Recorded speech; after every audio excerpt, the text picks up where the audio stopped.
Aí Uhum. esse caso aí que você mostrou me interessou bastante, porque eu, na verdade, eu nunca peguei um caso de adoção internacional, coisa do tipo, sabe?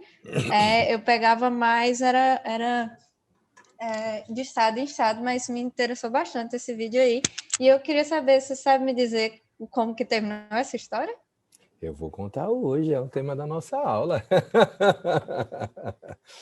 Vamos lá, eu vou explicar bem direitinho. Agora, deixa eu lhe dizer, Bárbara, se você gosta desse tema, aliás, ficam todos convidados. Na sexta-feira que vem, a gente vai fazer a simulação de prática em direito internacional. A gente tem alguns de vocês pagam as duas, né, minha gente? Quem é que paga as duas? Acho que Beatriz paga as duas, não é, Beatriz?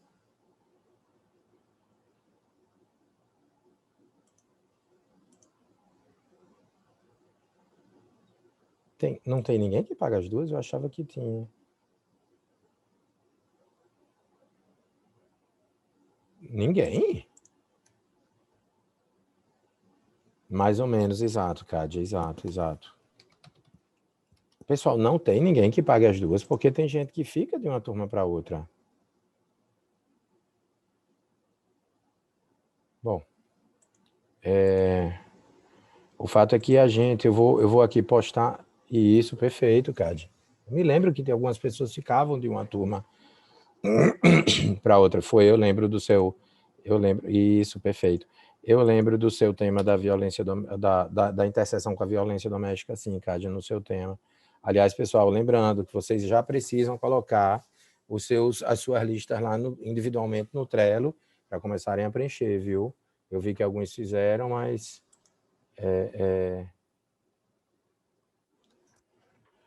Bom, só um minutinho, pessoal, que eu estou aqui. Que eu vou botar aqui o caso que a gente vai simular na semana que vem, para o caso de vocês quererem assistir.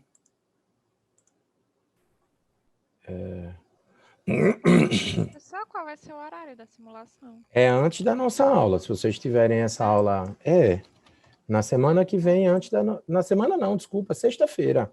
É sexta agora, sempre que no horário anterior à nossa aula de internacional privado. É um caso, ficou bem bacana, é um caso que envolve a patridia, Bárbara, mas envolve a patridia de uma criança, envolvendo uma criança. E aí a gente tem lá a representação do Ministério Público, etc.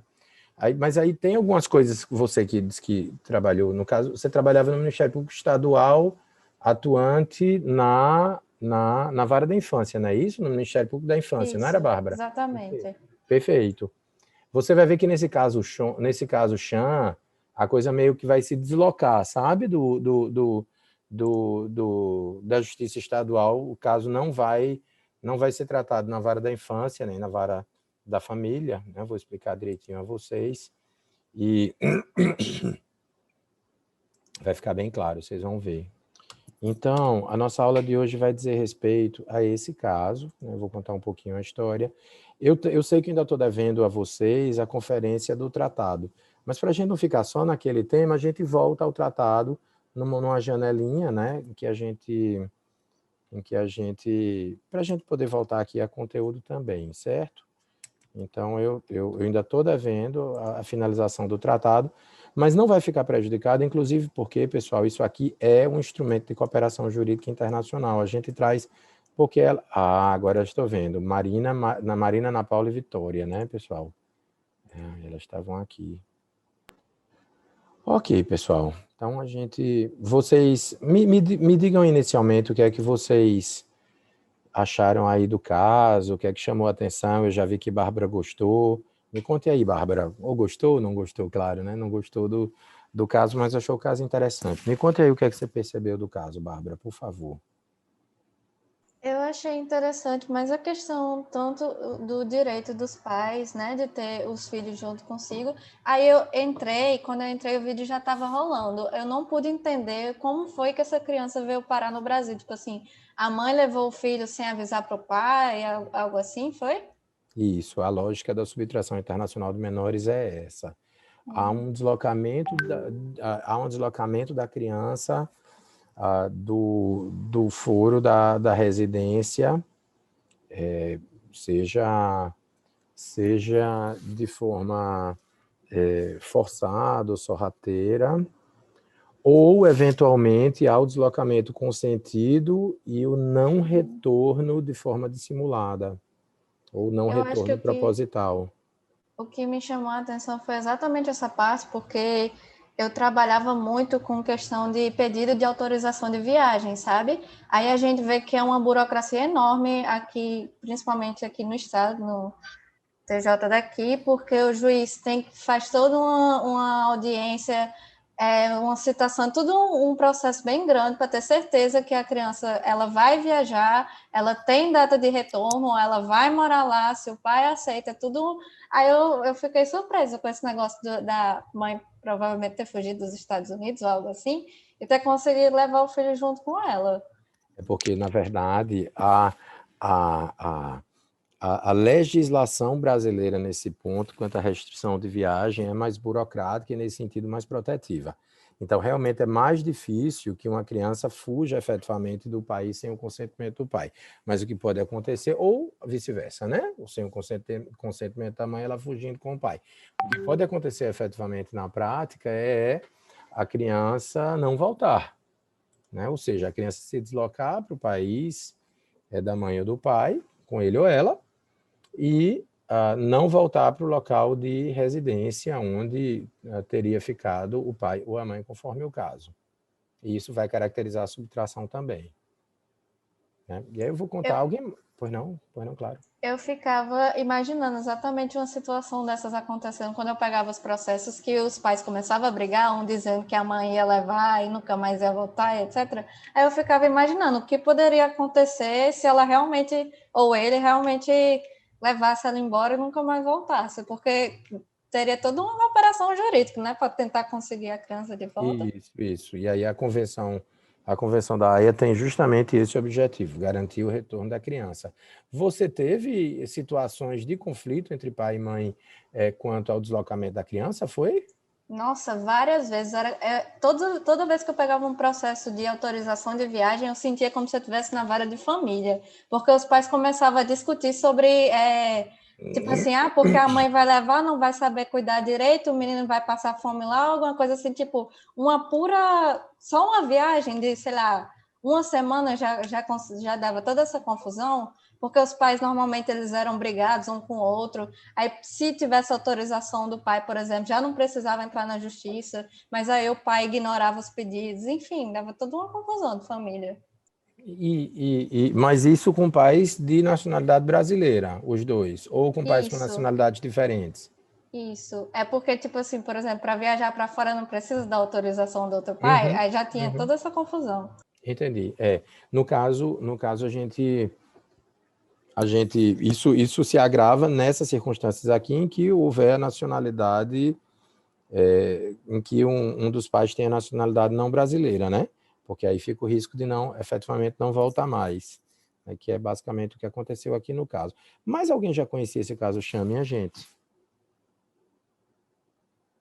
Já tinha ouvido falar? Eu, pelo menos, não, professor. Não. Porque de fato, ele já é mais antigo, o Chan já tem quase a idade de vocês. Então, vocês eram crianças quando isso efetivamente aconteceu, mas não foi um caso que, assim, teve uma grande, uma enorme repercussão aqui no Brasil, a coisa para uns 12, 13 anos. Na verdade, foi um caso longo, né? E a gente vai tentar estudar a convenção justamente a partir desse caso, pessoal, né? No caso, Chan Goldman. Só para vocês entenderem, Chan Goldman é esse, né? É esse aqui. Hoje ele vai estar já já com mais idade, já entrou na fase adulta, né? Deixa eu ver se eu acho aqui uma foto dele.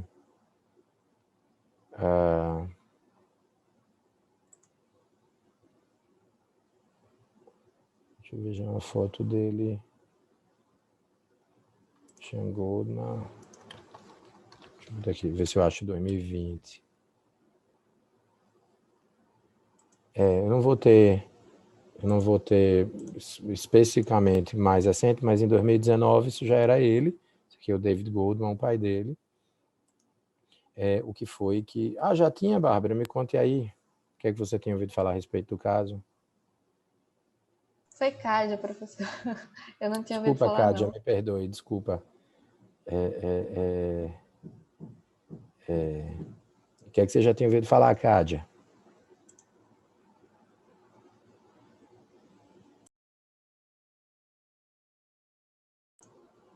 Cádia?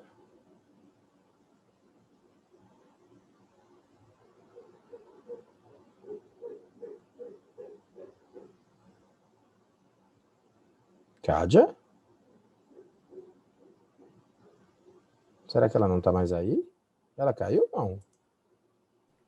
Pode ser que ela tenha algum problema na internet, né? Não sei. Pode ser, perfeito. Você, Caio, o que é que tinha ouvido falar do caso? E sua mãe faleceu no decorrer do processo. Me diga aí o que é que você se lembra a respeito do caso. Ainda que seja o que você lembra vagamente. Mas me diga aí. Então, professor, pessoal, eu lembro vagamente, principalmente dessa parte que a mãe faleceu no decorrer do processo. Eu lembro que ela veio para o Brasil, até se casou novamente, teve uma filha. Se não me engano, faleceu no decorrer do parto, inclusive, dessa Foi. filha. E aí o caso ficou mais entre os avós os avós de Sean e do pai dele lá nos Estados Unidos. Esses são os detalhes que eu me lembro. Isso, e na verdade este aqui, porque é engraçado que esse aqui se parece com esse, mas não são a mesma pessoa. Esse é o David Goldman, é o pai de Sean, e esse é o João Paulo Lins e Silva, que é o padrasto de Sean. Ele teve quando se falou do reconhecimento da paternidade socioafetiva, que vocês devem ter visto lá na reportagem do Fantástico, isso dizia respeito a João Paulo Lins e Silva. Tranquilo. Não, a pergunta que eu lhe fiz é o que é que você se lembrava do caso, Cádia? Professor, o senhor está conseguindo me escutar direito? Tá Escuto. muito ruim a internet hoje. Não, tranquilo, escuto super bem. Agora é a chuva, Cádia. Natal, você sabe como fica um dia de chuva, né? Pois é, eu já acordei pensando nisso. Pois Mas eu também não lembro muito do caso, eu lembro muito vagamente que foi um dos primeiros casos assim que eu vi de teoricamente, tráfico internacional. Eu acho essa denominação um pouco pesada, né? Mas é a denominação da Convenção de Haia. Assim, eu lembro que eu tinha achado, na época que eu assistia, eu tinha achado muito estranho como as pessoas conseguiam fazer isso com crianças, tipo, tirar crianças do país, considerando que é uma burocracia tão grande, até para você viajar com crianças estando os dois pais. E aí, obviamente, quando eu estudei, eu não tinha, quando eu vi isso, eu não tinha nenhum conhecimento, assim, de direito, mas hoje em dia eu estou voltando a estudar essas questões justamente por causa da temática do artigo que eu e Jasmine estamos escrevendo, que é muito semelhante. A gente acaba estudando esses casos emblemáticos de novo. Claro que a gente não está vendo muito na perspectiva isolada de um tráfico internacional de crianças, mas sim ver formas de justificar sob a perspectiva da violência doméstica. Mas, enfim, esse é um caso realmente, assim, acho que é um dos mais importantes quando a pessoa fala sobre a temática. Exato, pelo menos o mais conhecido foi. Interessante, Gádia, você saber que na época no caso Sean Goldman, chegou um caso bem rumoroso aqui em Natal também, e a Justiça Federal do Rio Grande do Norte resolveu em 5 dias, enquanto a Justiça Federal do Rio de Janeiro resolveu em 5 anos. Então, isso, na verdade, tornou o caso de lá mais emblemático, porque lá, né, eles não conseguiram resolver com a mesma rapidez que a gente conseguiu resolver aqui, porque aqui a gente conseguiu um acordo, né? Na verdade, nessa época havia uma quantidade pequena aqui de solicitações ao Brasil em torno desse tema, e o sistema jurídico brasileiro estava ainda meio que se preparando para compreender um pouco isso. O fato é que eu já preciso lhe dizer que o Brasil não é muito bem visto em relação a esse tema, e eu vou explicar por quê. Porque ele não consegue responder com a mesma agilidade de outros países, né, às demandas de cumprimento da Convenção. Só uma pequena correção, e a gente vai ver mais adiante, Cádia. Na verdade, a Convenção fala em subtração internacional de menores, né? Tem uma convenção específica para tráfico internacional de menores, que vai ser o crime, efetivamente, e o tráfico vai dizer respeito a uma coisa um pouco diferente, porque, na verdade, aqui a gente está diante de um ilícito cível, né? De um ilícito cível, e a gente vai explicar por quê. A gente vai estar, inclusive, diante de uma hipótese de cooperação jurídica internacional, razão por que a gente de fato, estuda, logo em seguida, estudar cooperação jurídica internacional, para vocês verem como é que funciona a cooperação jurídica internacional em matéria civil, especificamente nesse caso. Mas só para vocês entenderem, minha gente, a mãe de Chan, a gente falou do pai de Chan, que é David Goldman, mas a mãe de Chan se chamava Bruna Bianchi. Bruna Bianchi. Bruna Bianchi era uma carioca digamos assim, uma pessoa bem relacionada na sociedade carioca. A mãe era uma chefe de cozinha, uma chefe de cozinha famosa, tinha um restaurante no Jardim Botânico, uma pessoa muito querida na sociedade carioca. E até eu me lembro, o restaurante, inclusive, era estrelado, minha gente, no 4 rodas. Antigamente, vocês não pegaram, mas existia o guia 4 rodas. Né? O Guia 4 Rodas fazia um rating dos restaurantes brasileiros, e o restaurante da mãe de Bruna Bianchi era um restaurante estrelado, chamava Quadrifólio. Eu não cheguei aí nesse restaurante, porque esse restaurante, meio que nessa época, enfim, eu nem sei o que é que ela ainda faz, se ainda é chefe de cozinha, a mãe dela, enfim, mas nessa época o restaurante, logo em seguida o restaurante fechou, né? E aí eu não ia muito ao Rio nessa época, realmente não conhecia o restaurante. Mas o fato é que Bruna é filha dessa chefe de cozinha, essa chefe de cozinha chamada Silvana Bianchi, portanto, a gente que era integrante da elite carioca, né? Não sei se vocês sabem, tem alguém... Ô, Kádia, você tem um sotaquezinho que chia, você é carioca? Não sou não, professor, eu sou daqui do Rio Grande do Norte mesmo. Ah, perfeito. Então você é como as minhas filhas, né? Que já são a geração do Rio Grande do Norte que chia, minhas filhas chiam, todas 3. A gente tem percebido uma mudança de sotaque no Rio Grande do Norte. Tem ficado bem evidente. Alguém é carioca na sala, minha gente? Pessoal, eu perguntei, porque caso alguém tivesse testemunho, mas a sociedade carioca é bastante conservadora e bastante aristocrática, pelo fato de que, né, o Rio de Janeiro foi capital do país ainda na época do Império, um pouco essa coisa um pouco aristocrática ficou na sociedade carioca, de modo que quando você pensa assim na sociedade carioca, você está pensando ali num grupo muito fechado, repito, muito conservador, muito aristocrático. Bruna Bianchi foi fazer um intercâmbio, salvo engano, mas acho que foi isso, na Itália, onde conheceu David Goldman. Quem era David Goldman? David Goldman era um norte-americano que tinha ido tentar a vida na Itália, porque era um bonitão, e ele resolveu ser modelo. Então, o que era esse relacionamento? Era o relacionamento de um aristocrata carioca com vamos usar uma palavra que eu acho que a aristocracia carioca usaria, com um pé rapado norte-americano. Então, a chique na situação aqui é curioso, porque a chique na situação era a brasileira. A chique na situação era brasileira. Ele era alguém que tinha ido tentar a vida por lá. Eles se apaixonaram, ainda na Itália, e resolveram continuar juntos depois do fim do intercâmbio de Bruna. E Bruna foi com ele para Nova Jersey, nos Estados Unidos, onde ele morava, ficaram morando por lá. Lá ela ficou dando aula, minha gente, de italiano, né? Ele tentava a vida como modelo e ela virou professora de italiano, já que ela aprendera italiano na Itália. Salvo engano, inclusive, esse Bianchi, salvo engano, assim, certamente é de descendência italiana, mas eu me questiono, inclusive, se ela é italiana também. Eu acho que pode ser que ela tenha nacionalidade italiana, isso era uma coisa a se checar. Mas o fato é que ela ficou dando aula de italiano por lá e tiveram Chan. E ainda pequenininho, Chan veio com a mãe para o Rio passar as férias na casa da avó. Quando Bruna chegou, e a família, de certo modo, tinha uma certa implicância com esse relacionamento, porque se tratava de alguém que não tinha muita estirpe, embora norte-americano. Então, enfim, mas ela veio passar as férias aqui e decidiu, minha gente, não mais voltar com a criança.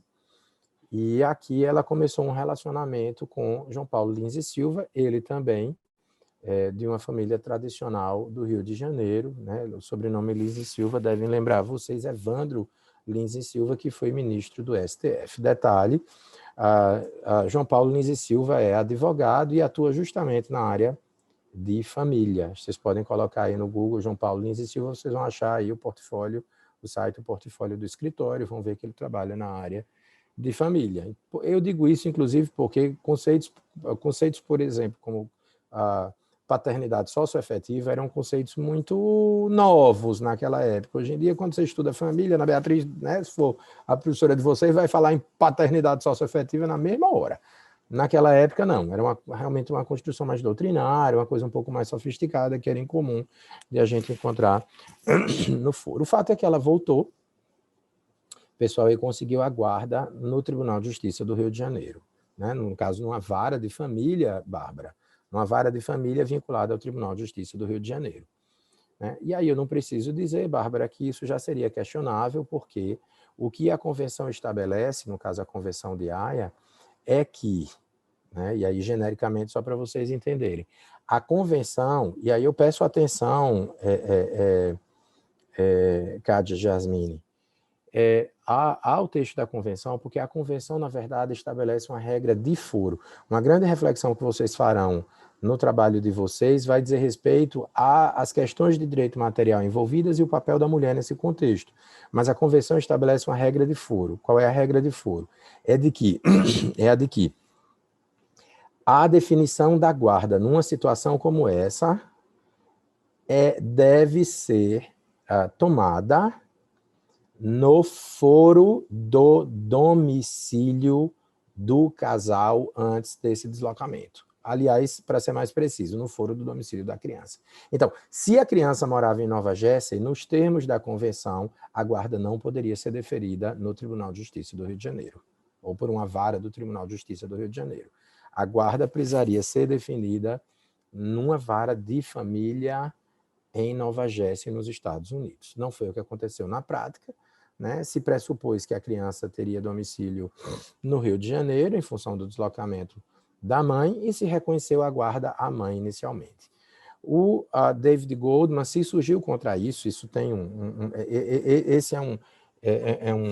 essa é uma circunstância a ser objeto de ponderação, porque é algo que sempre foi usado contra David Goldman, mas na época ele contratou um advogado aqui no Brasil, mas aceitou uma indenização num acordo para desistir da guarda do próprio filho, mantendo-se a guarda com a mãe. Se não me engano, na época, $200 mil.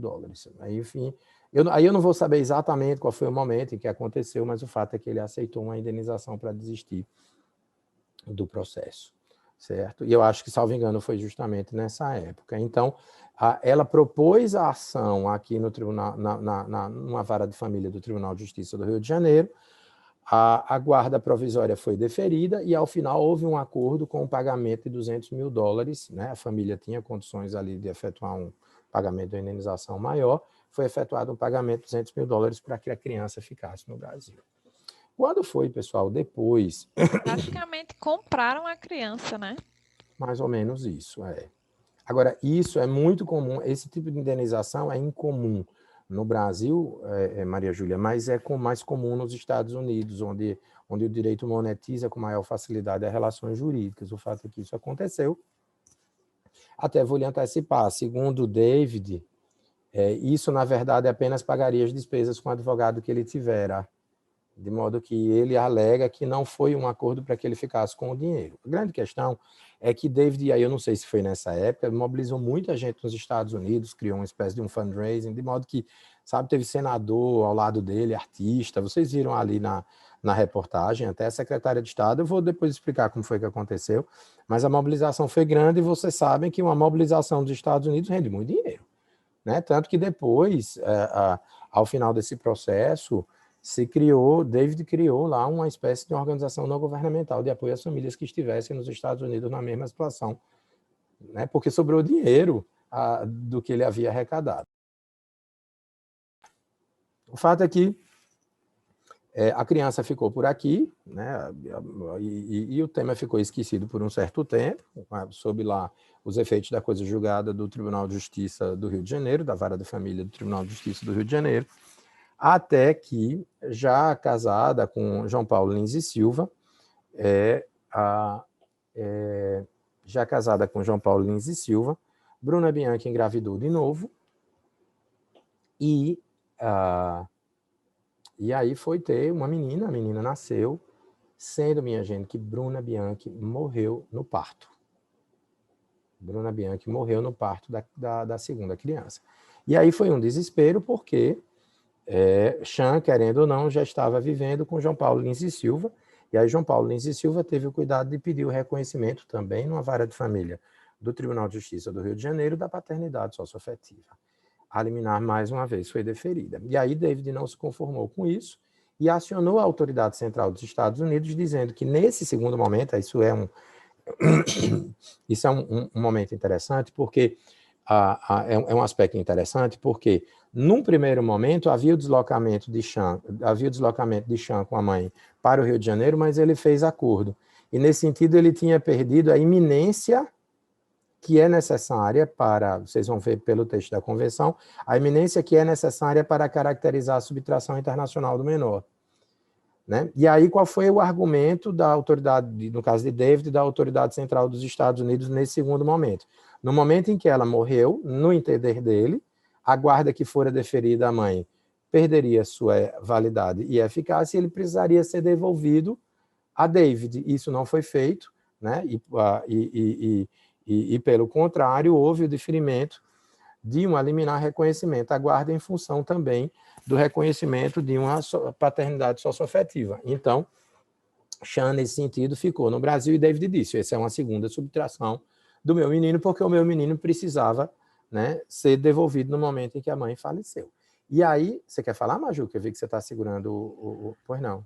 É porque eu ia deixar o senhor terminar, mas a questão curiosa para mim seria a questão do contato de David com Chan, porque, por exemplo, essa criança foi criada com João Paulo, certo? Então eu acho que a figura paterna dele era muito mais associada a João Paulo do que propriamente ao pai de sangue. E aí era só esse comentário que eu ia fazer, mas eu ia deixar o senhor terminar. Exato. E, na verdade, quando o David retomou... Bom, tinha ali no acordo, no primeiro acordo com Bruna, ficou estabelecida qual seria a forma de contato, né?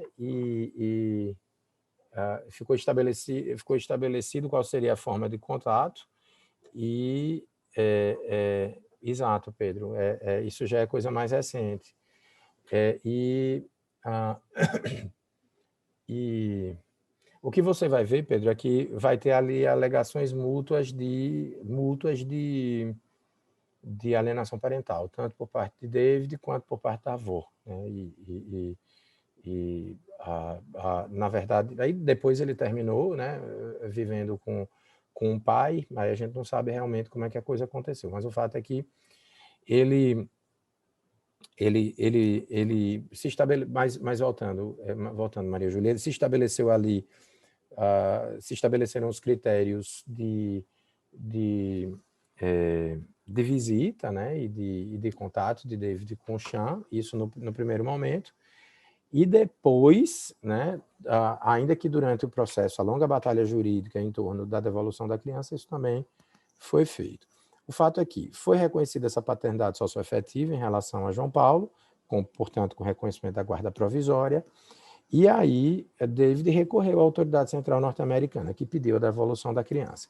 Quando pediu a devolução da criança, né, e aí vocês vão compreender agora o procedimento, quando uma autoridade central de um outro país, no que se refere a essa convenção, pede a devolução da criança, se recorre, minha gente, à Advocacia Geral da União,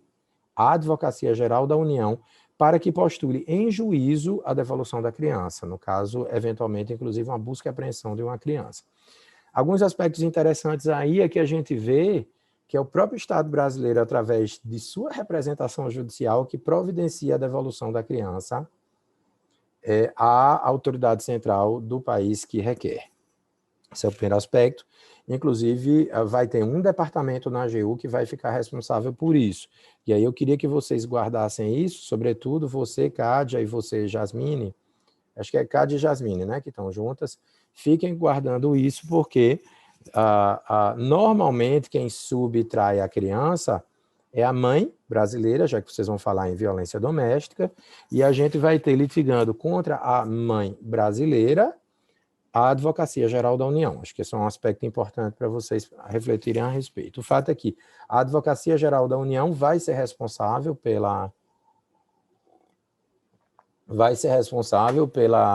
postulação em juízo da devolução da criança, e se a Advocacia Geral da União é que vai ser a legitimada processualmente, o processo vai correr, minha gente, na Justiça Federal. Então surgiu um primeiro problema, porque no momento em que a ação chegou à Justiça Federal, tinha ali o deferimento de uma guarda pela Justiça Estadual. Então surgiu logo um conflito de competência, sobre se a competência seria da Justiça Federal ou da Justiça Estadual para definir essa questão, porque no caso da Justiça Federal, a Justiça Federal definiria se o juízo seria o brasileiro ou se seria o juízo norte-americano, porque a Convenção estabelece ali umas exceções quanto à devolução ou não da criança, né? E aí você tinha efetivamente uma decisão da Justiça Estadual já assegurando essa guarda.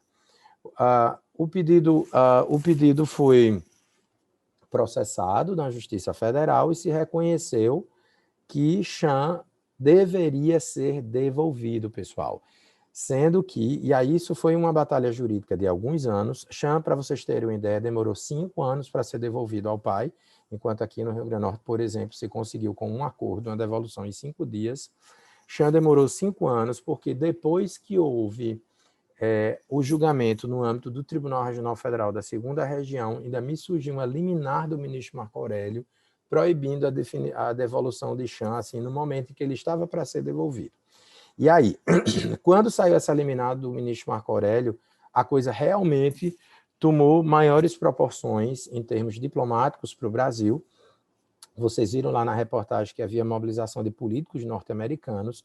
David Goldman acionou um senador do estado de Nova Jersey que propôs ao Congresso norte-americano a aprovação de embargos econômicos ao Brasil pelo descumprimento da convenção, porque diziam que o Brasil tinha abduzido um cidadão norte-americano que deveria estar com o seu pai, né? Seria aplicação bárbara do direito internacional público, né? A sanção internacional é a consequência do reconhecimento do descumprimento de uma responsabilidade internacional, que dizia respeito ao cumprimento do tratado. No caso, era o outro ministro, o Marco Aurélio. Qual a justificativa que ele deu para impedir o menino de voltar? Ele suspendeu liminarmente até que fosse apreciado pelos tribunais superiores se a Justiça Federal tinha competência ou não. Foi uma questão processual. Aí lembrando que a criança é brasileira, que isso, que aquilo. E aí se interpôs um agravo regimental, o agravo regimental não era julgado. Para resumir a história, minha gente, foi apresentado esse projeto do Congresso dos Estados Unidos e aí começou uma grande mobilização entre a então secretária de Estado, Hillary Clinton, isso na época era o governo Barack Obama, e o então chanceler brasileiro, o ministro das Relações Exteriores, que era o Celso Amorim. Vocês viram lá na reportagem do Fantástico também. Pessoal, no final dessa reportagem do Fantástico, havia ali uma menção de que haveria um papo entre os dois presidentes da República sobre esse caso. Pessoal, esse papo existiu a portas fechadas. Durante 5 minutos, os presidentes Luiz Inácio Lula da Silva e Barack Obama debateram a devolução desse menino. Imagine a confusão que não foi, porque o presidente do Brasil não tinha muito o que dizer, porque ele não tem condições. Eu falei, não posso botar uma arma na cabeça de um ministro do STF, e o ministro Barack Obama diz, quem é esse Marco Aurélio? Eu não tenho nada a ver com esse Marco Aurélio. Né? Que mostra um pouco da dinâmica do conflito direito interno e direito internacional. Né? Então, o impasse realmente foi muito significativo, a pressão foi muito grande, até, minha gente, que a criança terminou sendo devolvida, sabe, com transmissão ao vivo no plantão da Globo e depois à noite com a reportagem longa no Jornal Nacional. Foi assim uma comoção. A criança chorava compulsivamente. Foi um drama essa devolução. Os pais foram levar a criança na embaixada no consulado dos Estados Unidos no Rio. Desculpa, Maju, pois não. Não, perdão, professor, eu interrompi, mas além de tudo, todo o sofrimento envolvido, a questão da imprensa em cima, imagine, para uma criança, o quanto já estava sendo doloroso e tudo aquilo imagino que repórteres como abutres naquela situação deve ter sido bem difícil, né? Pois é. E aí, tem uma coisa curiosa, tem uma coisa curiosa que eu acho que talvez vocês não saibam. Vocês sabem que o princípio fundamental do direito da criança e do adolescente no Brasil é o princípio do melhor interesse da criança, né? Mas, pasmem, esse princípio, Bárbara, você que é entusiasta do tema e estagiou lá no Ministério Público, você estagiou com quem? Com Mariana, com Marco Aurélio, com Onofre? Você estagiou com quem? Mariana, doutora Mariana, eu adoro ela. Perfeito, que bom. O princípio, Bárbara, do melhor interesse da criança é um princípio inicialmente de direito internacional privado. Foi quando o princípio, na verdade, não surgiu para ser aplicado no direito interno, ele surgiu preocupado justamente com as questões que envolviam as relações plurinacionais, envolvendo relações plurinacionais familiares com impacto em relação aos menores, né? Então, esse é um tema que diz respeito especificamente, né, ao cada vez maior caráter transnacional das relações familiares, né, ali a multiplicação de relações familiares plurinacionais exige uma resposta do direito, de modo que a Convenção da Haia vai ter esse objetivo. A Convenção da Haia, minha gente, vai trazer aqui para a gente um instrumento, sim, de cooperação jurídica internacional. Qual é a ideia? É que no momento em que haja o deslocamento indivíduo ilícito de uma criança de um país para o outro, ou não retorno de um país para o outro, as duas nações cooperem como forma de possibilitar a devolução efetivamente da criança. E no momento em que essa devolução é feita, a gente vai ter efetivamente um Estado cooperando com o outro, a razão por que vai se tratar, o caso aqui vai se tratar de um instrumento de cooperação jurídica internacional, de um exemplo de cooperação jurídica internacional. Só para vocês compreenderem o histórico do caso, né? Chan hoje deve ter 21 anos, porque ele nasceu no ano 2000, ele em 2004 veio passar férias no Brasil, e ele não retornou, né? Em 2008, Bruna morreu, a criança foi cobrada dos Estados Unidos, e em 2009, a avó ganhou esse HC no Supremo Tribunal Federal, né, impedindo o retorno da criança enquanto a questão ficasse solucionada, e isso gerou o impasse ali diplomático entre Brasil e Estados Unidos, né? Em função desse HC, a criança que já estava prestes a ser entregue ao pai foi devolvido novamente ele tinha sido entregue ao pai, mas foi proibido de sair do Brasil, né? E aí, nesse sentido, foi devolvido à família. Depois ele terminou sendo devolvido ao pai, até que efetivamente ele foi entregue. O histórico foi mais ou menos esse. E aí, para a gente compreender como foi que essa coisa aconteceu do ponto de vista jurídico, né? Primeiro, você não deve confundir subtração internacional de menores com tráfico internacional de menores. Tráfico internacional de menores é uma espécie do gênero tráfico internacional de pessoas, né? Você tem tráfico internacional de mulheres, tráfico internacional de menores vai ser uma espécie tanto quanto tráfico internacional de mulheres. Então, no caso do tráfico internacional de menores, você pode estar traficando menores para escravizá-los, né? Para submeter ao trabalho infantil, para prostituição, etc. Isso caracterizaria tráfico internacional de menores.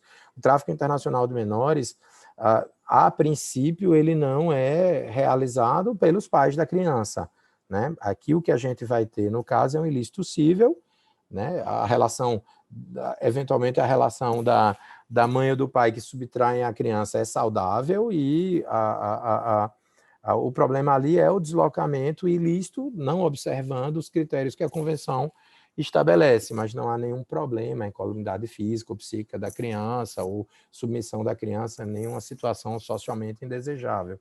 Pois não, Maju? Microfone ligado ainda. Foi sem querer. Foi sem querer? Eu bati só, foi. Perfeito. Então, não há de se confundir. O tráfico internacional de menores está no campo do direito penal, enquanto a subtração internacional de menores está no campo do direito civil.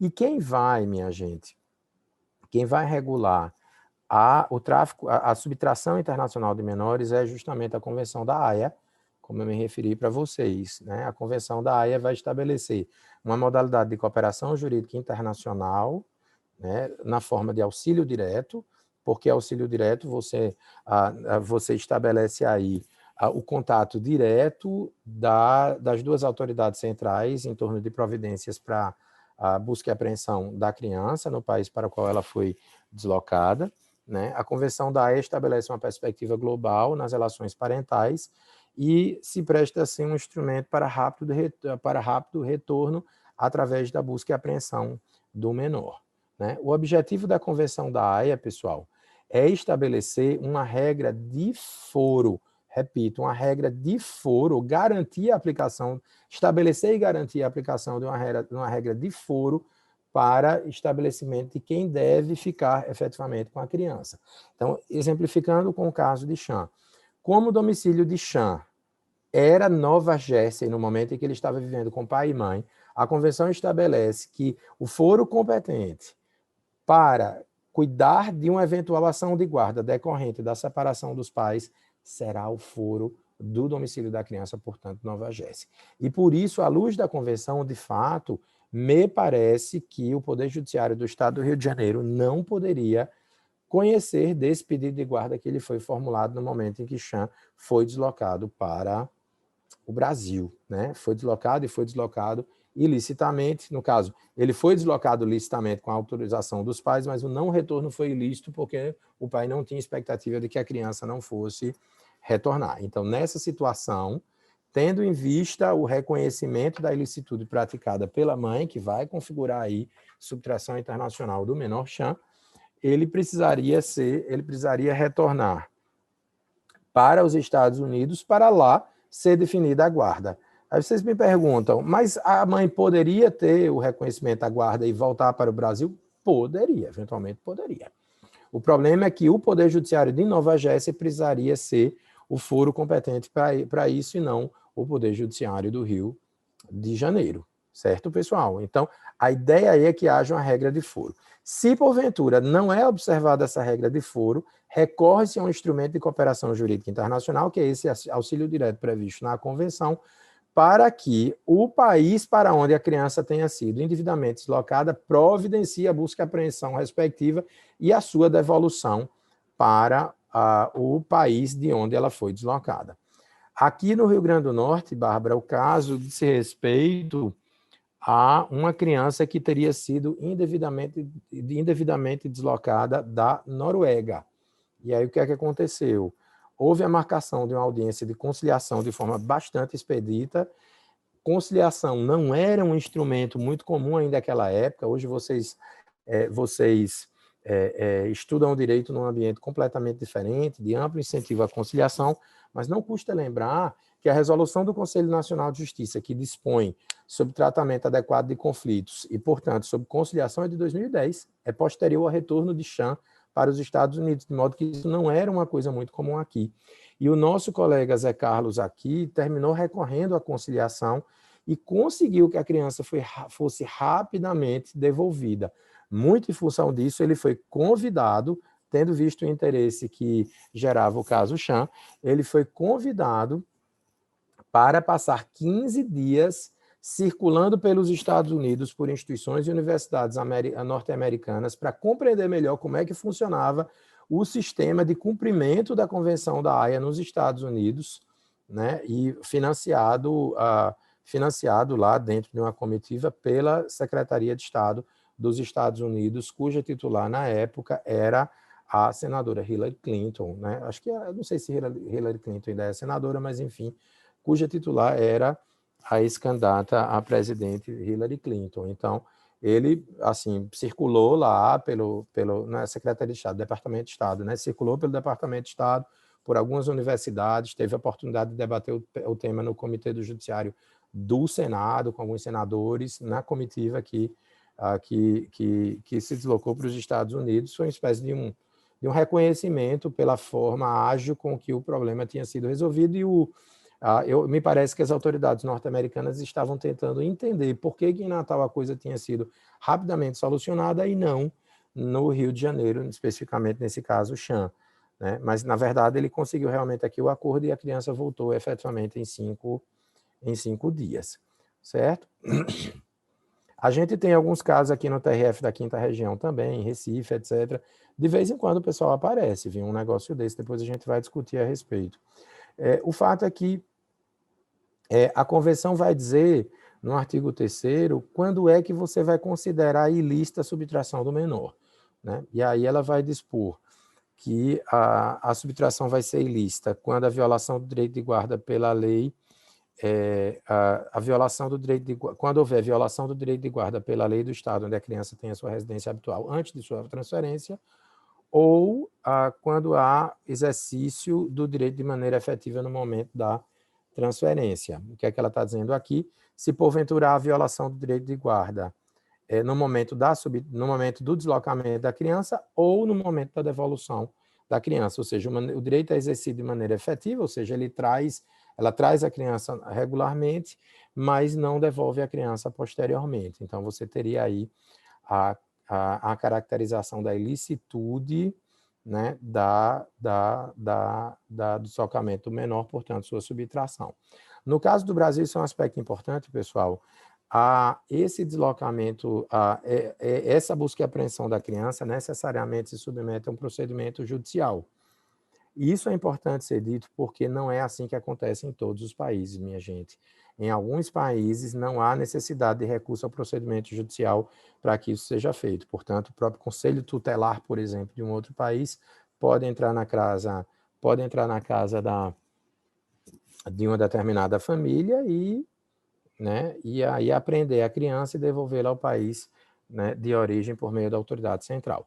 Na verdade, o recurso no Brasil ao procedimento judicial é bastante criticado justamente porque ele tende a ser mais burocrático. O grande problema é que não foi possível compatibilizar o cumprimento da convenção no Brasil sem o recurso ao procedimento judicial, porque não há efetivamente, de acordo com a lei brasileira, que você permita ao Poder Executivo que entre na casa de uma pessoa, né, e que para apreender uma criança e devolver sem a autorização do juiz competente para uma outra criança, porque isso envolve matéria, querendo ou não, ainda que indireta, matéria de guarda e matéria de disposição do interesse da criança, do melhor interesse da criança, e no sistema jurídico brasileiro isso precisa ser feito sempre com recurso prévio à autoridade judiciária.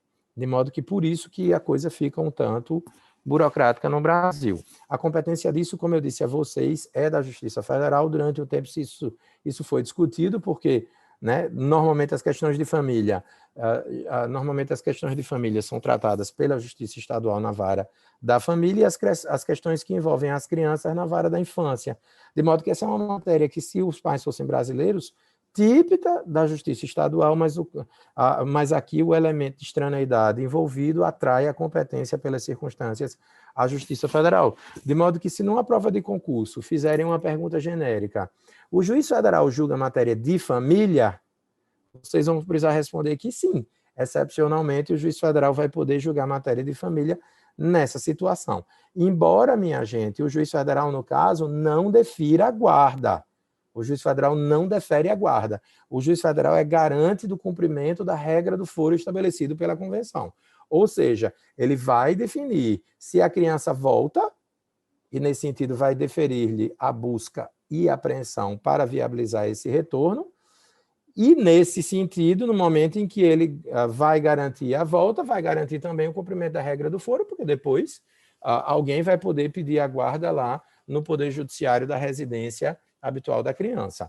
Mas, se porventura a Justiça Federal diz que não, né, que o retorno não é possível, basicamente é a Justiça Estadual que depois vai lidar com a guarda. O juiz federal não vai estabelecer quem efetivamente vai ficar com a guarda. Porque, vejam bem, minha gente, a rigor, né, foi provocada uma vara de família do Tribunal de Justiça do Rio de Janeiro, mas a vara de família poderia ter decidido, né, que a guarda seria de David. Poderia, efetivamente poderia, mesmo com Bruna ainda viva, né? Não foi o que aconteceu, mas poderia. Mas a grande questão é que, nos termos da convenção, o foro competente vai ser aquele de residência habitual da criança, né? E, nesse sentido, não houve observância da regra naquela ocasião.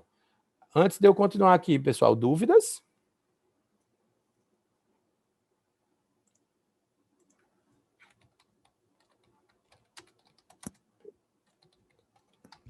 Professor, só uma bem rapidinho. No caso, no período em que estava ocorrendo esse processo de Chan, por exemplo, já tinha esse princípio, melhor interesse da criança, ou surgiu depois? Tinha porque esse princípio é da Constituição, né? Sim, tá certo. Esse princípio é da Constituição.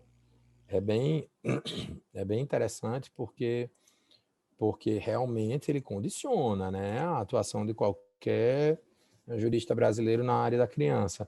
Mas, assim, o que é que termina acontecendo na prática, Maria Júlia?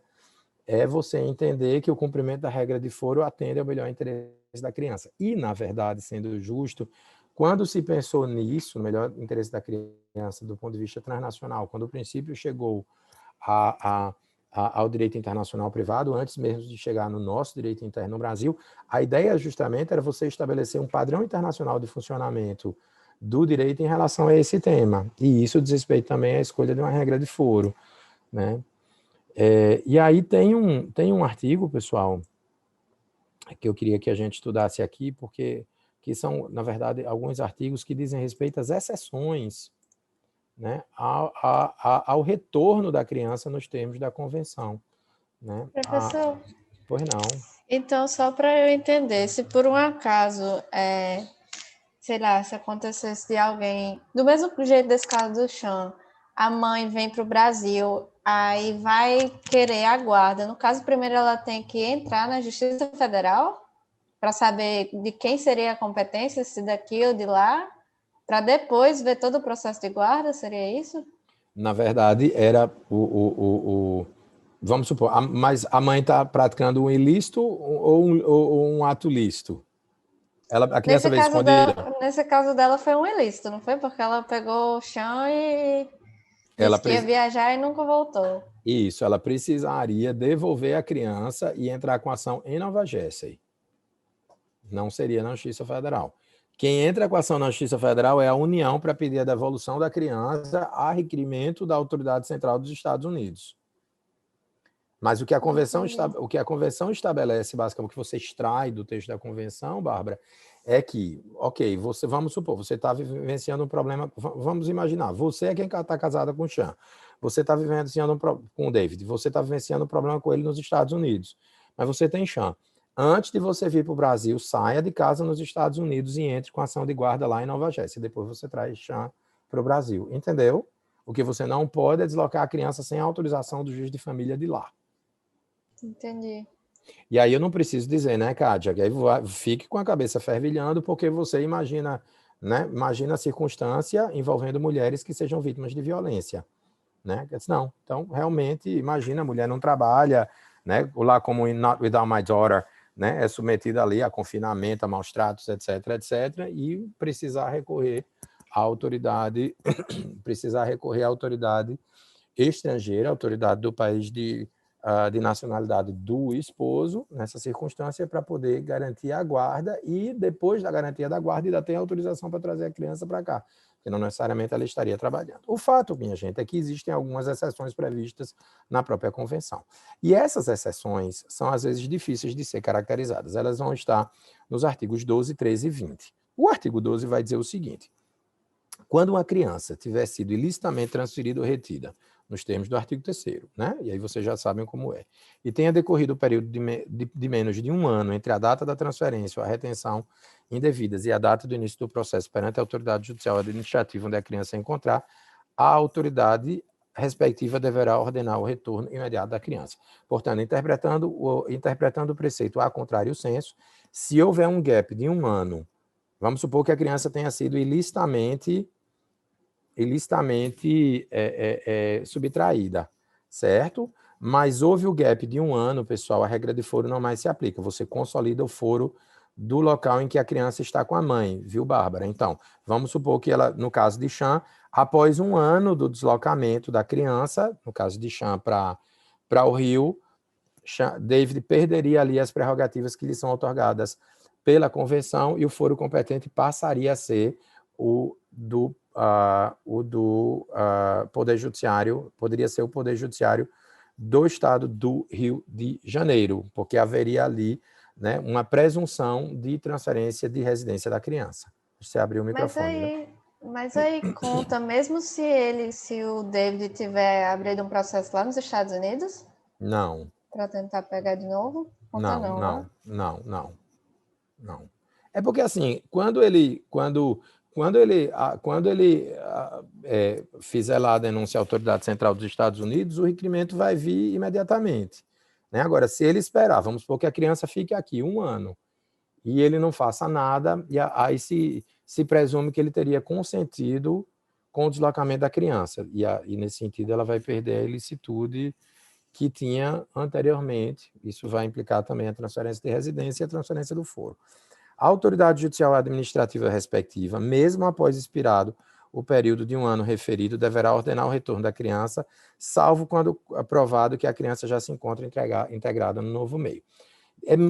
Vocês percebam que a redação ela não é muito boa, né? Mas, na verdade, se presume que a criança se entende que após 1 ano a criança não deveria ser devolvida, porque se presume que no momento em que ela for transferida, ela já vai estar integrada ao novo meio, de modo que seria ruim para ela, você tem o objetivo ali de atender o melhor interesse da criança. Então, para a gente entender melhor o que é que está dizendo aí, se após 1 ano se vir que a criança não se adaptou ao Brasil, né, pensando em Chan, a criança deveria ser devolvida mesmo assim. Quando a autoridade judicial administrativa do Estado requerido, no caso o Brasil, tiver razões para crer que a criança tenha sido levada para outro Estado, poderá suspender o processo ou rejeitar o pedido para retorno da criança. Então, se Chan tivesse sido deslocado, por exemplo, para a Argentina, essa seria a consequência prevista aí na parte final do artigo 3º. Exatamente, é bem difícil, Bárbara. Artigo 13. Sem prejuízo das disposições contidas no artigo anterior, a autoridade judicial administrativa do Estado requerido, no caso o Brasil, eu estou dizendo o Brasil porque estou levando em consideração o caso Chan, certo? A autoridade judicial administrativa do Estado requerido não é obrigada a ordenar o retorno da criança se a pessoa, instituição ou organismo se oponha se a pessoa, instituição ou organismo que se oponha ao seu retorno provar que a pessoa, instituição ou organismo que tinha a seu cuidado a pessoa da criança, que a pessoa, instituição ou organismo que tinha a seu cuidado a pessoa da criança não exercia efetivamente o direito de guarda na época da transferência ou da retenção, ou que havia consentido ou concordado posteriormente com esta transferência ou retenção. Ou seja, se porventura David não exercia efetivamente o direito de guarda, naturalmente, ou se ele tinha concordado com o deslocamento da criança, o Brasil não precisa devolver. Que existe um grave risco de a criança, no seu retorno, ficar sujeita a perigos de ordem física ou psíquica, ou de qualquer modo ficar numa situação intolerável. Então, qualquer questão relativa à proteção da criança, proteção psíquica da criança, isso inclusive foi alegado aqui no Brasil, que a criança não ia ficar bem, nos Estados Unidos, etc., a criança pode não ser devolvida. A autoridade judicial administrativa pode recusar-se a ordenar o retorno da criança se verificar que esta se opõe e que a criança já atingiu a idade e o grau de maturidade tais que seja apropriado levar em consideração as suas opiniões sobre o assunto. Isso foi discutido também na época, ou seja, é a criança não querer voltar e aqui a autoridade brasileira identificar que a criança tem condições, já tem discernimento e dizer que não quer efetivamente ir.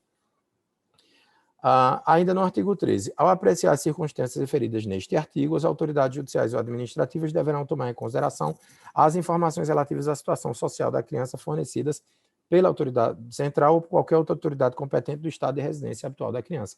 E aí a informação do risco vai ser embasada, portanto, pela autoridade central dos Estados Unidos, pensando aí no caso Chan. A gente ainda tem aqui ainda a hipótese do artigo 20, pessoal. O retorno da criança, de acordo com as disposições contidas no artigo 12, poderá ser recusado quando não for compatível com os princípios fundamentais do Estado requerido com relação à proteção dos direitos humanos e das liberdades fundamentais. Esse é um dispositivo aqui que termina sendo uma válvula de escape para discutir o que Kádia e Jasmine vão discutir no trabalho, né? Porque se tiver alguma coisa aí envolvendo violência doméstica, etc., enfim, você tem aí o artigo 13 com o artigo 20, com as exceções que vão estar previstas para retorno da criança. Mas, de fato, todas as hipóteses são bem subjetivas e de difícil comprovação. O que a gente vê na literatura, Bárbara, é que a rigor a criança, salvo assim hipóteses excepcionalíssimas, precisa voltar para os braços do pai ou da mãe do qual tenha sido subtraído. Pois não, Júlia, acho que você ia falar. Não? Perfeito. E aí, pessoal, essas são basicamente, né, as hipóteses. E eu queria discutir com vocês, seria mais uma reflexão agora, se vocês acham que isso atende, né, ao princípio do interesse superior, do melhor interesse da criança, porque o que a gente vê é que se estabelece aí uma regra de foro, e quando a gente enxerga efetivamente o caso Chan, a gente percebe que a discussão girava em torno mais, eu acho, sabe, pelo menos a impressão que eu tinha, a discussão girava em torno mais da necessidade de respeito à soberania, no caso dos Estados Unidos pelo Brasil, do que propriamente de Chan, né? Havia alegações recíprocas de alienação parental, até hoje elas existem, acho que vocês podem fazer uma pesquisa aí, né? Mas o fato é que quem viu a devolução daquela criança, vocês podem olhar depois no YouTube como é que ela foi feita, né? E se acharem aí, a gente pode até tentar veicular. Mas o fato é que foi desolador a devolução da criança no dia, né? A criança ficou um tempo, aí foi para o pai, depois voltou, assim, deve ter sido muito difícil efetivamente esse processo, né? Esse processo de devolução e de adaptação. A criança, no caso Chan, efetivamente foi devolvida ao pai, pessoal, e aí, depois da devolução, a avó foi tentar o exercício de um direito de visita nos Estados Unidos. E aí, já com David, várias condições foram impostas. Uma delas, pessoal, é que ela não falasse português, o que é curioso, né? Chan não podia falar português com a família, porque se alegou que, por um lado, ela, no momento em que ela esteve no Brasil, teria havido uma tentativa de sabotar a conexão de Chan com a cultura norte-americana, então foi imposta essa condição como forma de, através do idioma português, se dificultar a sua adaptação aos Estados Unidos. Então, foi uma série de restrições assim, muito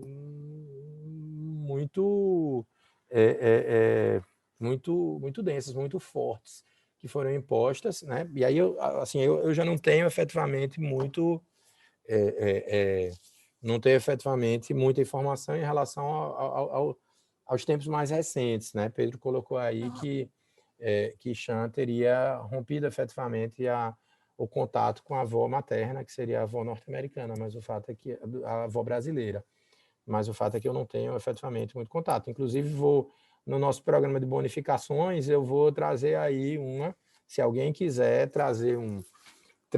fazer uma pesquisa durante a semana para que a gente possa compreender os desdobramentos de Chan desde o seu retorno aos Estados Unidos, já fica aí a bonificação para a nota final, conforme a gente fez também no caso Gugu.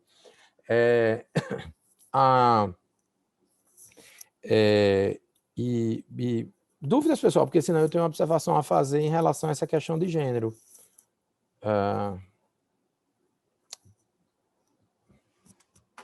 Por que, Bárbara? Porque, assim, eu acho que, por exemplo, no caso do Chan, ele é norte-americano, nasceu nos Estados Unidos, mas a mãe dele é brasileira, certo? Então, ele, tipo, querendo ou não, ele é uma mistura de duas culturas, e sendo assim, não seria certo obrigar o menino a deixar de falar uma língua que, tipo assim, ele tem todo o direito de saber, principalmente pela questão da família dele do lado de mãe, e poder falar a língua brasileira da mesma forma que se ele tivesse aqui e fosse imposto a ele a obrigação de não falar inglês com a família dele norte-americana, também seria um empecilho. Deixa eu lhe perguntar, Bárbara, mesmo que o uso do idioma português fosse um artifício para alienação parental? É porque eu falei, o microfone estava fechado. Enfim, é porque eu acho que tudo bem essa questão da alienação parental com a língua, mas, por exemplo, vamos supor que, sei lá, a avó materna de Chan não falasse inglês. Aí como é que ela iria se comunicar com ele, entendeu? Seria uma forma de dificultar a conexão entre a família? Aí ela teria que recorrer a uma tradução, a um tradutor. E outro ponto, se ele falando português português com a família daqui, abriria a possibilidade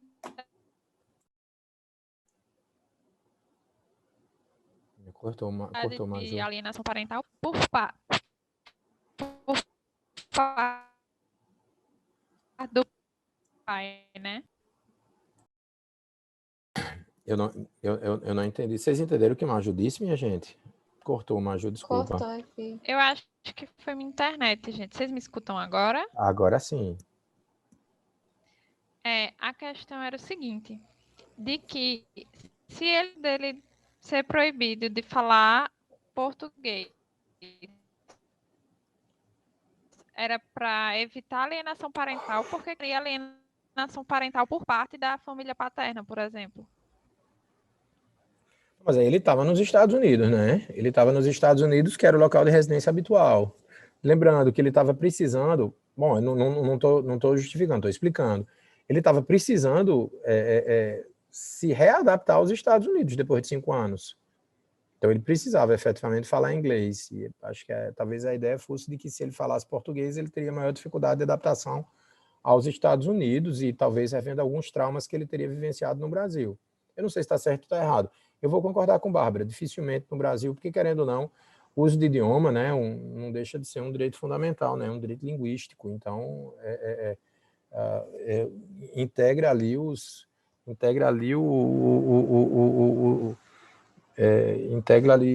espectro dos direitos culturais que me parece seriam observados no Brasil, né, já que ele era, querendo ou não, norte-americano e brasileiro. Acho que dificilmente sairia uma decisão aqui obrigando a suprimir um direito cultural, né? Até porque seria pensado, enfim, acho, mas eu não sei se um psicólogo ia dizer que, né, que se tentasse esconder, aí eu realmente não, dependendo do tamanho do trauma, não sei como é que isso seria feito, porque vamos supor vamos pensar, minha gente, de se proibir falar um outro idioma, vamos supor que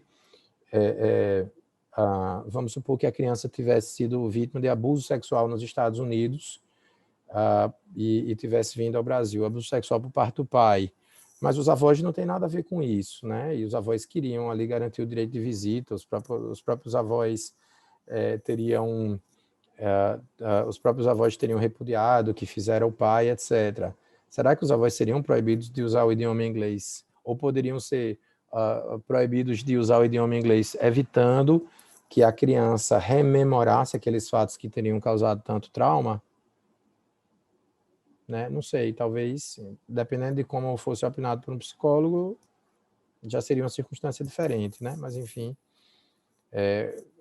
o fato é que isso efetivamente aconteceu. Agora, eu queria dar a vocês, minha gente, em particular as mulheres, o depoimento que eu tive de juízas federais que lidaram com esse tipo de situação.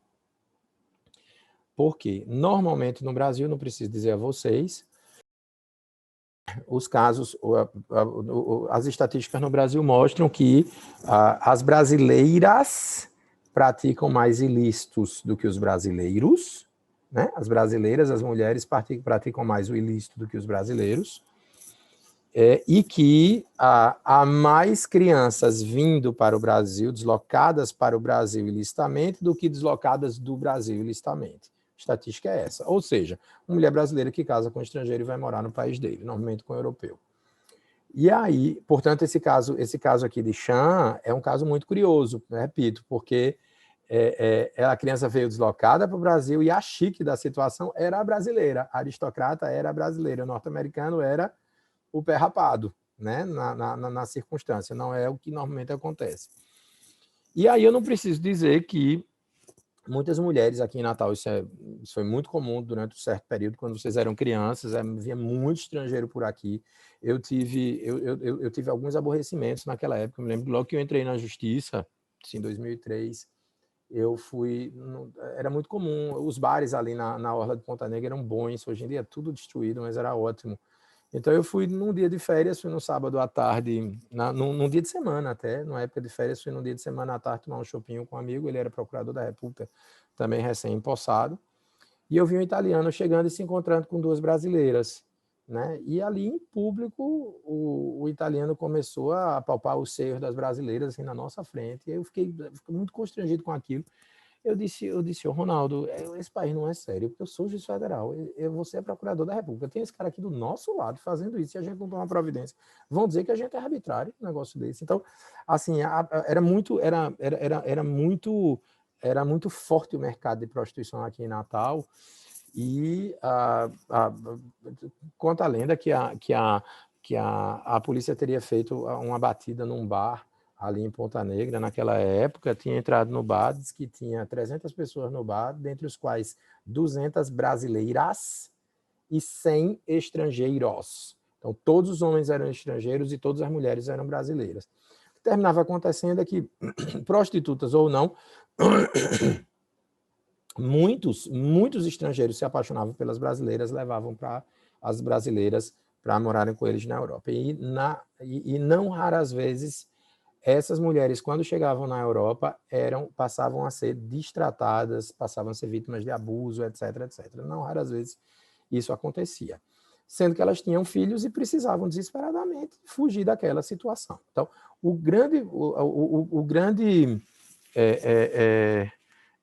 case do Brasil, o caso mais recorrente no Brasil é basicamente esse, minha gente. É uma mulher que foge de um relacionamento nos Estados Unidos, abusivo ou não, mas o fato de um relacionamento desconfortável para ela, né, nos Estados Unidos, eu digo fora do país, normalmente na Europa, traz a criança para cá e vem o pedido, né, da autoridade central estrangeira.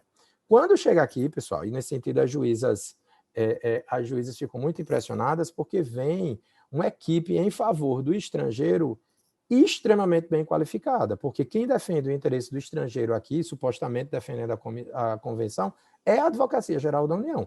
E não é um advogado advogados da União, vocês já sabem que são tecnicamente muito bem preparados, vocês sabem do que eu estou falando. Mas não é apenas um advogado da União que oficia aqui em Natal, não. Tem uma equipe nacional que cuida desse tipo de matéria, de modo que é gente especializadíssima, sabe? Salvo engano, por exemplo, quem pagou carreiras no semestre passado deve ter se lembrado da Beatriz, que foi uma das advogadas da União que compareceram à aula, né? A Beatriz trabalha no Departamento de Direito Internacional da AGU, é nesse departamento, quer dizer, é gente especializada que lida com matéria. E aí a brasileira vai ser defendida por quem, pessoal? Eventualmente, e aí mais recentemente, a gente vê que a Defensoria Pública pode oferecer uma defesa brasileira. Mas, se a brasileira não estiver, reparem bem, pessoal, e isso foi visto pelas juízas federais na situação, elas perceberam isso muito claramente. Eu me lembro a Poliana Brito me contando de Recife, ela ficando estarrecida porque a pessoa não fazia jus pela renda, a assistência jurídica pela Defensoria Pública, precisava contratar um advogado.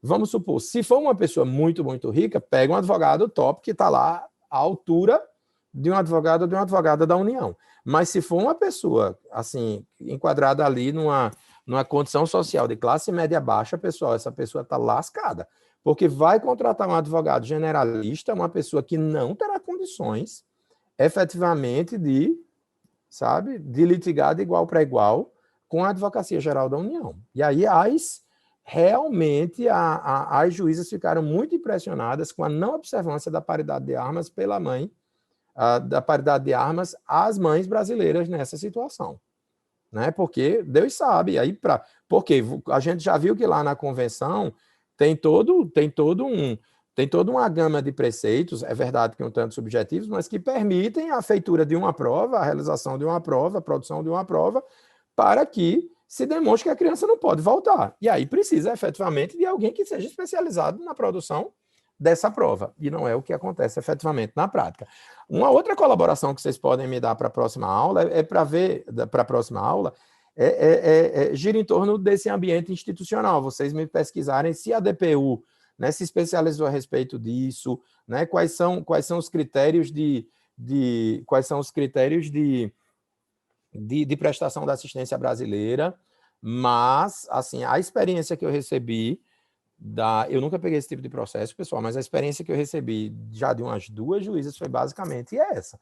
Elas muito frustradas, vendo a brasileira sofrendo naquela situação, elas como mulheres percebendo que elas tinham sido vítimas de relacionamento abusivo, mas a criança precisava ser devolvida. E, claro, eu não preciso dizer que uma brasileira, imagina com esse euro a 6 e entrar aqui na internet, o euro hoje, minha gente, está 6,58. Então, você imagina pagar um advogado na Suíça com um euro a 6,58, né? Eu sei que você traria aí para franco suíço, mas a Suíça é caríssima, né? Com o detalhe de que alguns países, o Brasil é um país que presta assistência jurídica gratuita a estrangeiros. Não é todo país que presta assistência jurídica gratuita a estrangeiros. Os estrangeiros são muito aquinhoados em termos de direitos no Brasil, pessoal. Tem direito ao SUS, tem direito à assistência jurídica gratuita, né? Tem assim, direitos trabalhistas são assegurados a estrangeiros. A gente não é o que acontece, pessoal. Aconteceu uma desgraça na minha vida. Eu precisei fazer uma cirurgia uma vez em Israel. Tudo acontece comigo. Eu estava visitando Tel Aviv e precisei fazer uma cirurgia de urgência. Pessoal, eu estava com um seguro-saúde que eu tinha pagado previamente, ou seja, não tinha direito ao SUS de Israel, e Israel tem um sistema de saúde gratuito muito bom, melhor do que o brasileiro, porque além da universalidade, da integralidade do sistema, tem a qualidade realmente da medicina de Israel, que é top, né? Mas eu precisava estar coberto por um seguro de Israel, que era baratinho, porque essa parte securitária em Israel é baratinha, mas o seguro não cobriu, porque disse que era pré-existente o problema de saúde que eu precisei, em função do qual precisei me submeter à cirurgia. E aí, por Deus, que eu tinha um seguro-saúde antigo do meu American Express, porque a cirurgia custou R$ 6.700 e eu precisei deixar uma cópia do meu cartão de crédito do American Express lá. Entrou no cartão e depois houve o reembolso, porque eu não tinha direito à cirurgia como o israelense teria aqui no Brasil. Então, assim, a garantia de direitos a estrangeiro não é linear no mundo inteiro, né? Então, a brasileira, muito provavelmente, não teria uma garantia de assistência jurídica gratuita num país. Nos Estados Unidos, eu posso lhe assegurar que, a menos que ela encontrasse, por exemplo, nos Estados Unidos não existe defensoria pública. O que existe é, em matéria penal, um direito que é assegurado pela Suprema Corte, num precedente chamado Gideon versus Wainwright, se estabeleceu para o processo penal um direito chamado Right to Counsel. De modo que, se você for acusado num processo penal, haverá assistência jurídica gratuita obrigatória em função desse precedente, do Gideon versus Wainwright. Mas, se possível, pessoal, você precisa buscar essa assistência no que eles chamam de Legal Aid Offices. Um exemplo de um Legal Aid Office é o que a gente vê lá em Suits, quando o Mike sai do escritório de Harvey e passa a trabalhar lá num escritório que presta serviço mais comunitário. Aquilo ali é um Legal Aid Office. Pode ver que é em matéria civil, diz respeito ao direito à moradia, etc. Pronto. Se tiver um Legal Aid Office que preste serviço à brasileira nessa situação, ok. Senão ela se vire para contratar um escritório e não será barato, pessoal. O dólar hoje está 5,52. Então, essa é a circunstância que eu queria trazer à reflexão de vocês, né? E aí, agora sou todo ouvidos, o que eu tinha a dizer na aula de hoje seria isso, mas acho que vocês vão querer fazer algum outro comentário, alguma pergunta.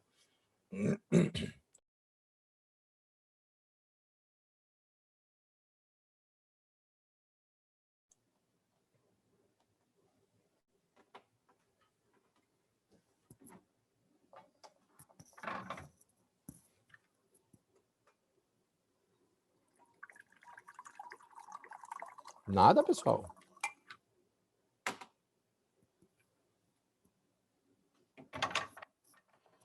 Gente, eu estou surpreso, porque essa aula sempre gera tanta polêmica. Eu acho. Eu não tenho muitas dúvidas, eu entendi bastante o que o senhor falou. Agora, realmente, essa questão dos polos e quem advoga para, no caso, para a mulher, né, no seu exemplo, é uma situação bem delicada. Porque imaginar realmente um advogado da União. Porque eu fico pensando muito na situação assim, familiar mesmo. Enquanto o advogado da União está advogando para o estrangeiro, e aí, às vezes, a pessoa que está aqui não tem a mínima condição e, enfim, às vezes pega um defensor que não tem experiência nessa questão internacional. a paridade de armas fica bem prejudicada. Fica, pode ter certeza que fica. Pode ter certeza que fica. Porque não, vocês estão vendo, não é propriamente uma coisa muito simples, né? Não é uma discussão muito fácil, a jurisprudência é escassa. A pessoa realmente para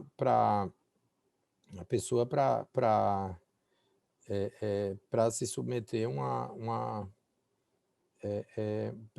pessoa para se submeter a uma lida internacionalista, que é o caso, né? Era realmente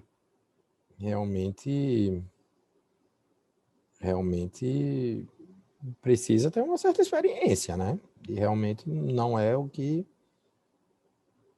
se garante aí. Tem uma amiga minha, inclusive, que ela estava comentando exatamente sobre isso, porque ela é estrangeira, né? Ela nasceu na Europa e comentou exatamente esse problema de ter a paridade de armas, porque parece que ela teve que fazer um processo lá, no país que ela nasceu, aí a mãe dela tinha dificuldades de arrumar toda a condição financeira e jurídica mesmo para, por exemplo, produzir provas e tudo mais. É algo bem complicado. Exatamente.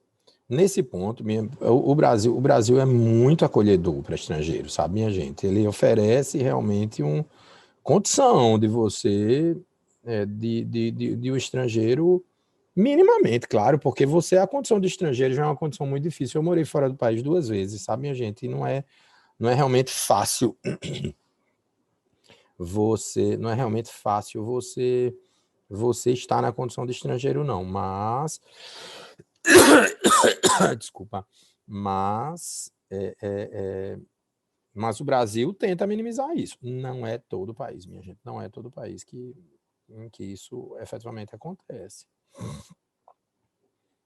Minha gente, eu acho que é isso. Alguém queria ficar com o compromisso de fazer um estudozinho de chão, seria o estudo de chão, vocês colocariam no Trello. Eu tenho uma bonificação Xangô, minha gente, no próprio Trello de Genóvia. Vocês podem achar aí. E aí seria colocar mais ou menos como foi a história de Chan depois, né? Depois de ele ter voltado para os Estados Unidos, e também alguém que pudesse compreender como é que a Defensoria Pública está funcionando em torno disso. Pode ser? Perfeito, Vitor. Você quer ficar com o chão ou com a Defensoria Pública? Com os dois? Deixa eu ficar com o chão também. Pronto, pode ser os dois. A gente tem condições de discutir. Perfeito. Então ficam com vocês dois, certo? Porque aí vocês pesquisam, a gente dá uma olhadinha. Pode ser, pessoal? Professor, só me repete um pouquinho a questão da Defensoria. Compreendeu o quê? Como é que a Defensoria está funcionando nessa área, em defesa da brasileira? Vamos supor que Bruna precisasse de defesa da Defensoria. Como é que está funcionando, os critérios, etc. É só tentar descobrir isso. Pode ser? Pessoal, então é isso. Acho que a gente pode, então, encerrar a aula por hoje. E aí a gente